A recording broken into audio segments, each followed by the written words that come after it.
Masya Allah. Sayang sama mama? Sayang sama bapaknya? Bagus. Nah, kita baca lagi ya.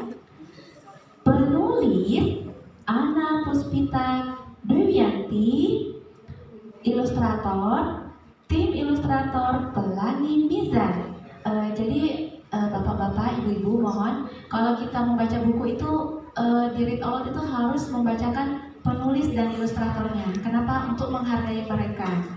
Jadi kita mengajarkan anak-anak untuk menghargai karya orang lain supaya mereka juga kalau membuat suatu karya dihargai juga sama orang lain, seperti itu.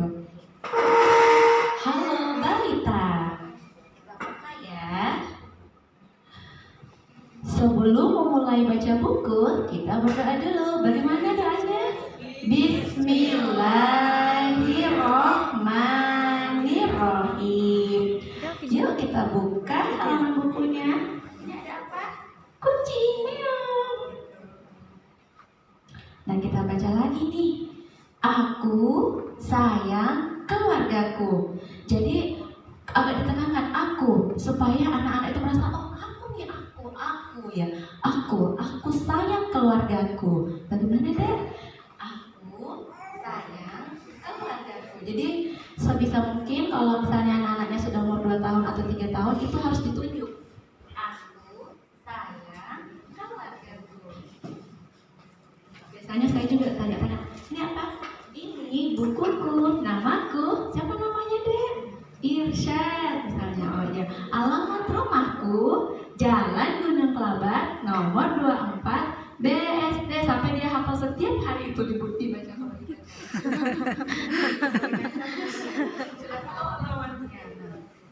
Nah, coba lihat deh, ada siapa di gambar ini?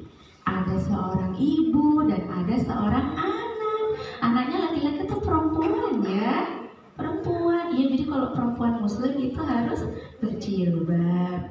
Nah, ibu baik kepadaku. Setiap hari ibu membacakan buku dan memasak makanan kesukaanku. Aku sayang ibuku. Nah, ada sayang ibu nggak? Sayang, Masya Allah. Terima kasih ya, Dek. Lanjut ke halaman berikutnya. Biasanya kalau anak-anak tuh akan bertanya lagi, ini apa anak? Jadi ketika mereka bertanya itu kita ladeni dulu pertanyaan-pertanyaannya. Biasanya anak-anak itu dianjurkan untuk membaca buku 15 menit dalam sehari. Jadi tidak boleh dipaksakan. Kalau misalnya mereka sudah bosan ya tidak apa-apa, nanti lagi dilanjutkan. Kalau misalnya mereka mau dibacakan lagi, baru kita bacakan lagi. Jadi tidak boleh dipaksa supaya memori membaca buku itu tidak ada paksaan. Takutnya malah takut dibacakan buku karena ada memori yang tidak enak untuk mereka. Jadi yang penting itu dulu kedekatan kita dengan anak sehingga memori yang tertanam itu menyenangkan. Kalau menyenangkan itu akan mudah terekam di otak mereka. Misalnya kalau mereka main-main itu kan menyenangkan, makanya kegiatan permainan-permainan itulah yang lebih mereka ingat. Nah, kita lanjut ya. Aku sangat senang saat ayah mengajakku bermain musik dan menggambar untukku. Aku sayang ayahku. Bisa diperlihatkan mana ayahnya? Oh gini. Mana anaknya? Yang ini. Ada gambar apa ya di situ? Bebek, kuek gitu. Jadi agak lucu-lucu juga. Karena kalau lucu-lucu itu mereka jadi ketawa. Sampai kemarin itu saya lihat si adik kakak baca buku kok sampai ketawa-ketawa terus. Masya Allah, sampai bukunya sobek bun karena itu terus bukunya mau dibacakan sampai ya Allah, ya Allah disobek. Nah, kita lanjut. Aku senang sama nenek.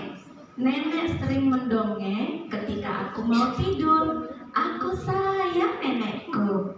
Nah, jadi kita bisa mengingatkan mereka untuk sayang juga kepada neneknya. Nah, kemudian kakekku hebat. Kakek memberitahuku tentang pohon, gajah, harimau, matahari, bulan dan bintang. Semua semuanya lucu-lucu. Aku sayang kakekku. Kakakku jagoan loh. Kakakku mengajariku melompat. Kalau ada melompat, lompat kita juga. Sebaiknya ada kegiatan seperti itu, melompat atau menari-nari. Jadi disitulah kesenangan anak mengenang kegiatan membaca buku.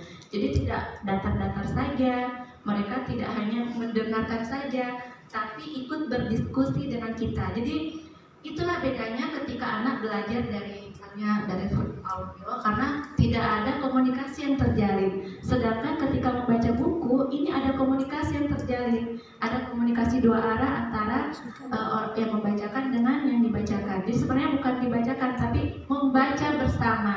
Jadi membaca bersama ini yang pengaruh manfaatnya lebih besar daripada kalau cuma sekedar dibaca bukunya habis diam. Tapi kalau membacakan, kita membaca bersama-sama, ada diskusi antara kita dengan anak-anak, itu mereka lebih manfaat yang mereka dapatkan itu jauh lebih banyak daripada mereka cuma mendengarkan saja. Tapi kalau mendengarkan itu